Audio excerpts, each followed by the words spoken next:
The challenges that the trillionaires seek to address can be viewed a variety of ways based on what news channel you watch. But the truth is, nothing happens overnight, and historically, this country has been intentionally less equitable for at least the first 400 years of its existence. And social movement were the only reason that changed. That being said, there are lasting effects that continue to impact the communities that suffered during that time. I was really fortunate in my upbringing. Not only did I have two parents in the household, which modeled for me healthy habits and characteristics, they also poured into me confidence and the seed of deep self-confidence. That being said, I still have my own issues and challenges. How much more so those from deeply troubled or unfortunate situations? We can't expect our young people to just become something great if we're not willing to serve them.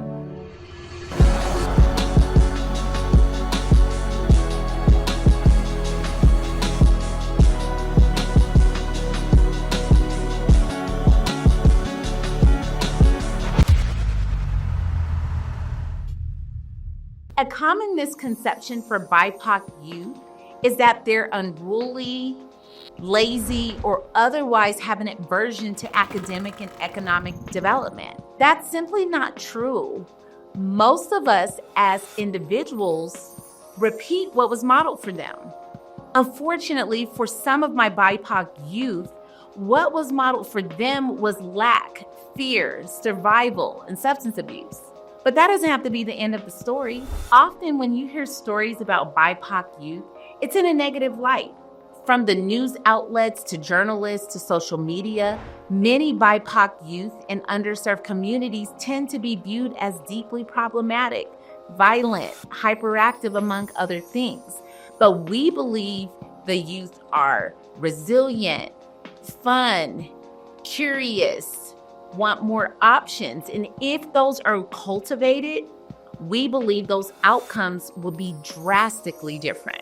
We have so much faith in them and what they're able to accomplish when given the right support.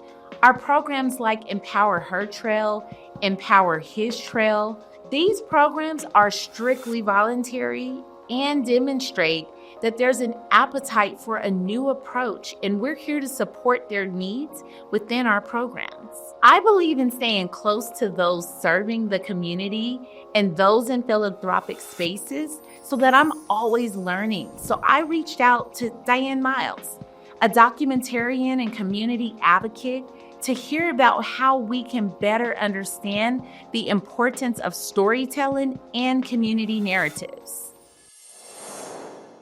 Dianne, thank you for being here today and sharing some of your insights. Yeah. We're so happy to have you. Thank you for having me. I'm happy to be here. You're welcome. You're welcome. Now, let's see. We're going to get right into it. Now, for those who don't know, tell us what you do professionally and what excites you about your work. I love it. So professionally, I am a storyteller. I've been a storyteller my whole life. We're all storytellers, though, the truth of the matter. But professionally, I'm a documentarian, which is kind of brand new to be like in this direction and only in this direction. I've always told a lot of different types of stories and a lot of different types of video production work. But now we're just a documentary video production company, and all of our storytelling is done through a human-centered and human-focused lens, and asset-based lens in storytelling.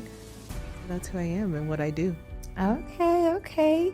Thank you for sharing that, and congratulations on the pivot and the new move. Because I know it's by the time this airs, everybody else will know. Everybody will know. I know. Well, insider tea. Exactly. That's what we're here for. Go ahead and let us know. We get that exclusive. We do a lot of work within philanthropy and large nonprofit organizations. Mm-hmm. So really kind of living in that social impact storytelling space. Okay. So where did you grow up and what led you to this current career? So born and raised in Colorado Springs. Yeah. And moved to Denver 15 years ago. Mm-hmm. I've been a mom since I was 16 and got into a career field so I wouldn't be like a super statistic.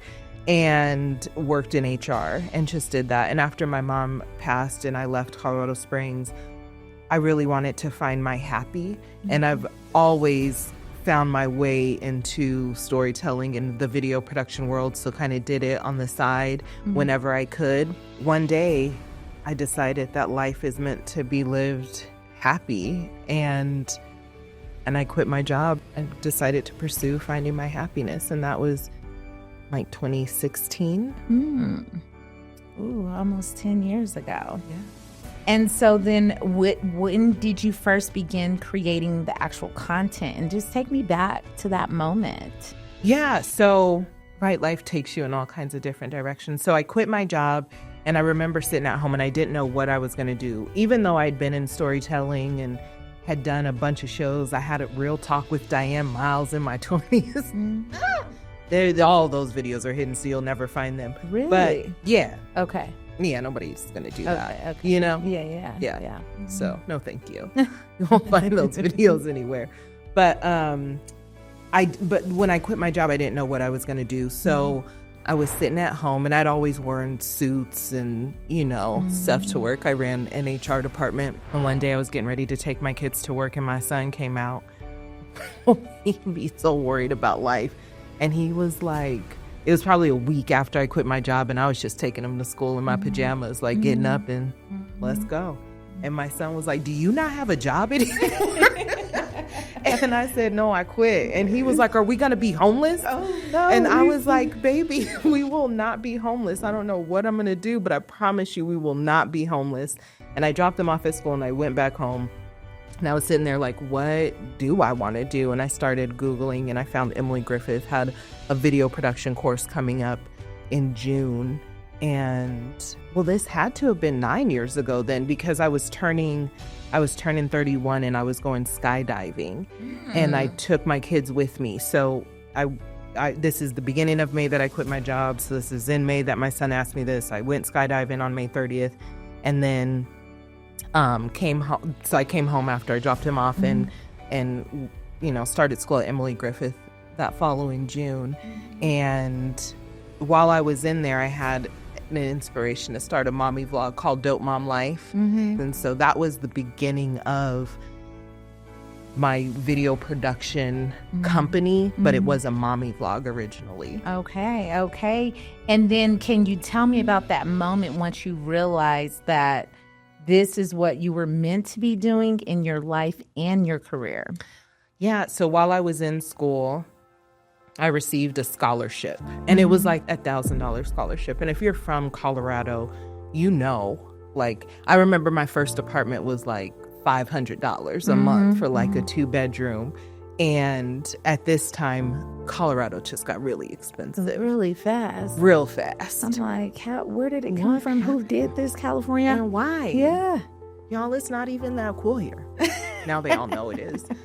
So I got this scholarship, and in the news, I won't mention which station, did a story on me. And I remember they came back and did pickups. So the first story was really dope, and I got to tell my story, and I felt empowered, and it was a really dope story. And then they did pickups. They came to the school, and then the questions that they were asking me were really deficit based. Like, how did this money help you and your poor little children? Like, how did it change your life? I was like, baby, it was $2,000. It didn't change anything. Right. Like, it helped pay a little bit on the rent, but it didn't do anything. And then I watched my segment. I felt like ashamed of my story. And I realized that is how most people tell our stories, is from a deficit-based lens. And the one thing I say is, we've always been an asset in America. My ancestors came over here on the asset side of the balance sheet. And so you won't tell my story as a deficit. I know who I am and where I come from. And it's because we're not behind the lens telling the stories. You get to paint your narrative of us and who we are. And that's the moment I decided I'm going to be behind the camera, and I'm going to tell our stories from an asset-based lens. I love that. I always say that lack is not my ministry. And people like laugh because they're like, well, there's always those stories that help draw people in. And I'm like, but why? Why do we have to have like a deficit-based story to draw someone in when everybody has some deficit? But why does it have to be something we have to use? Listen, and people feed off of this trauma porn, but only when it comes to our communities, Black and brown communities. And I don't believe in trauma porn, video storytelling, or video production. The beautiful thing about being a storyteller and knowing how to tell a story, whether it's face-to-face or, with a camera, is you can draw people in. And so while it was one of the biggest hurdles in the beginning, and a lot of people were like, you won't get the clients you want. And I knew who I wanted to work with from the very, very beginning. The conversations often were like, Dianne, you probably should just change the name. And I changed the logo. The original logo was like a silhouette of me with Dope Mom Life across my chest. And I changed the logo. Okay. And I was like, I'm doubling down on the name. And what happened is it gave me the opportunity to share my story. The truth is, media and community storytelling shapes the way others perceive an issue or a particular community challenge. This perception impacts the way data and resources are mobilized in these communities. Media influences our culture. It moves culture. It informs us. It shapes how we move in the world and how we feel about ourselves. Like, once they started talking about Black girl magic, there was like this like air that we got in our chest that just made us walk out in the world like, yeah, I'm Black girl magic. And that's media. And that's the power of media. Or you can have super predators, which is how they tried to paint our young Black men.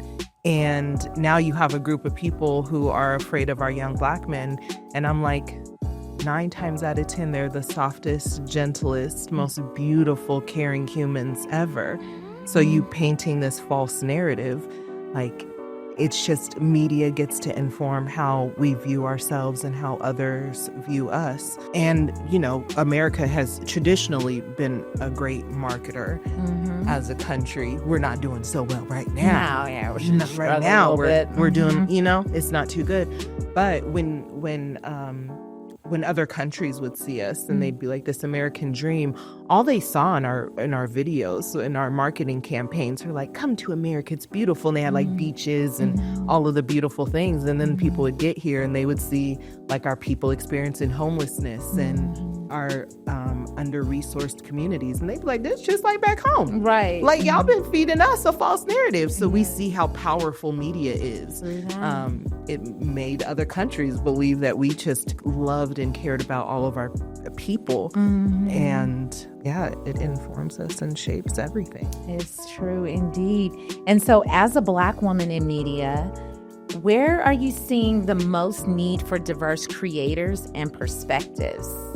I think we have to be in all parts of media. I think this is beautiful, having podcasts and giving us the space and the platform to share our thought leadership in ways that we have been silenced, or you just haven't had the freedom to speak. So I think this is a beautiful platform and a beautiful way to do that. But when we're behind the lens telling the stories, we get to paint our own narrative. And that is true for a lot of our kids. They don't experience like gun violence and gang violence all the time. Like, that's not our life. And that's what media has portrayed us to, our stories to be. Right. And that is an idea of why we need to be in all aspects of media, because we paint the narrative and we get to tell our stories.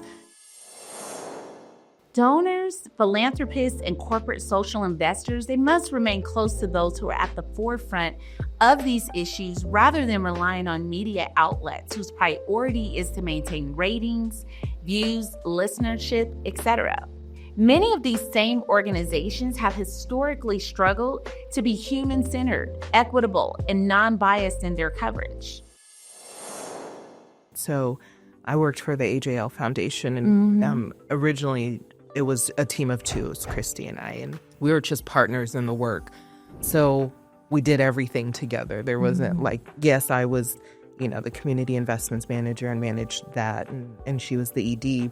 But we didn't do anything without each other and without communicating with each other. So I got to experience philanthropy as a Black woman who got to give money in a way I felt honored my community, which was really dope and really beautiful. Not all foundations do that. They're still very conservative. And after I was reading the questions, I really thought about this one. And the one thing that I want to say is we're always expected, and I think it's a pressure we put on us. We have to show up and we have to be perfect. And that's not real for anybody.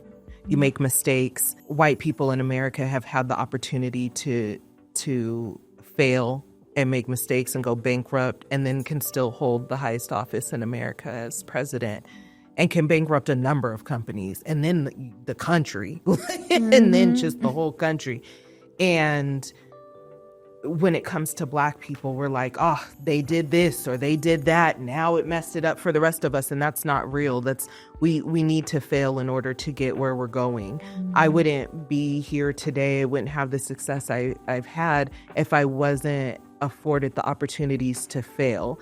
And a lot of those opportunities came from people who looked like me. Some of them didn't, but I got the opportunity to fail horribly, like mess up some stuff real bad, and continue to grow and learn. And Philanthropy has to get on board with that. They expect us to make systemic changes in a year, when we have been in America doing this work for, America has been an oppressive system for 400 years, and you expect us to fix that in the same amount of time without failure is a false narrative, and it's problematic, and we need to give the people the money and move out of the way and allow them to fail and not restrict the money, give general operating support and let people do what they need to do.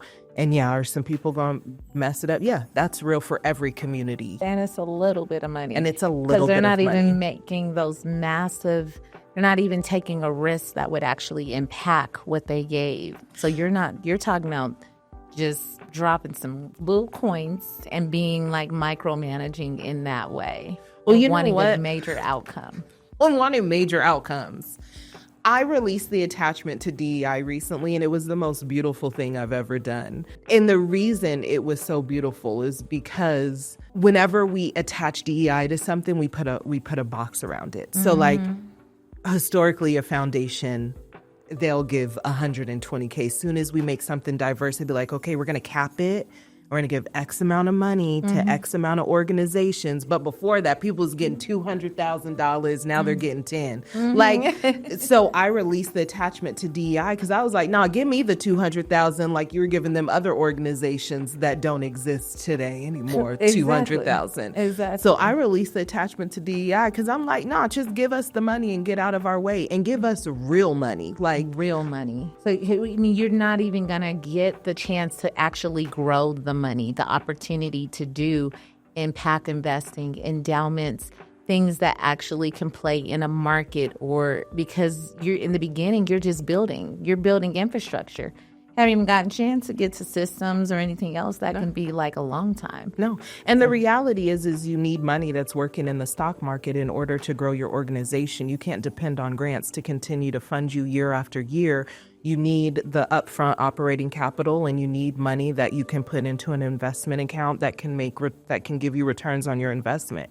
And the way we restrict us and don't allow us to do that is crazy when that's what foundations do. Like 95% of your money is reinvested, and you're looking at how it's growing. And if it's not growing, you're like, oh, we need to tighten back. We ain't gonna be able to give you the amount of grants we gave last year. We're gonna have to cut those this year. Purely. Like that's okay. So what's good for what is that saying? What's good for the gander is good for the goose. Give my money. Run it back. Run it back. I know that's right. We have had these conversations, and they're so real, and we want the understanding to be like what types of impact and things that we do, what our economic contribution is. It's massive with the smallest amount of coin, the smallest amount. So it's like, only think if you actually gave us a little bit more, that would be a study I would lean into in a minute. When you're talking about growing and fixing, I would look at what was working with making $1 out of 15 cents. Listen. So how do you approach social impact topics and challenging narratives in the work that you do? I think it all happens on set for me. Okay. Obviously before set when I'm having conversations, but really on set because I get to direct how we're engaging with people. And then I was an expert videographer. And even the way that you shoot something or film something, there's power in how you angle a camera at somebody or what backgrounds you show as they're walking and talking. We did an episode on homelessness and a mini documentary on homelessness, and we had an outside producer on set with us. And this gentleman had started an amazing nonprofit that's doing really cool things in the community, but there were some people there that were experiencing homelessness. They were kind of sitting on the ground, and he was engaging with them, and she was like, "Oh, get that. And I said, "We will never, honey." Like, he's standing up. There's a power dynamic in him just being over them while they're sitting on the ground. And then there are people experiencing homelessness and at their lowest having this conversation, and you want me to capture that for you? Like, that is what I call trauma porn. Within the Trail Collective, we'll be able to address our concerns and perceptions so that we can continue to build a legacy and solve social challenges within our field of focus. Imagine how effective we can be when we're all moving in the same direction. The goal is to amplify the story. So you want to be able to get the power out. Yeah. And for the people watching it that look like them or may have a similar experience as them, there's no power in me just telling you my saddest stories. There is power in me telling you what I have done and how I got over those times without ever having to dig in the experience that I went through. Yes, indeed. The future is bright. For our youth of color, they're so adaptable and intelligent, and they are literally the future. Trailuners Foundation and the Trail Collective are committed to supporting them and developing leaders that continue to give back in corporate and community spaces.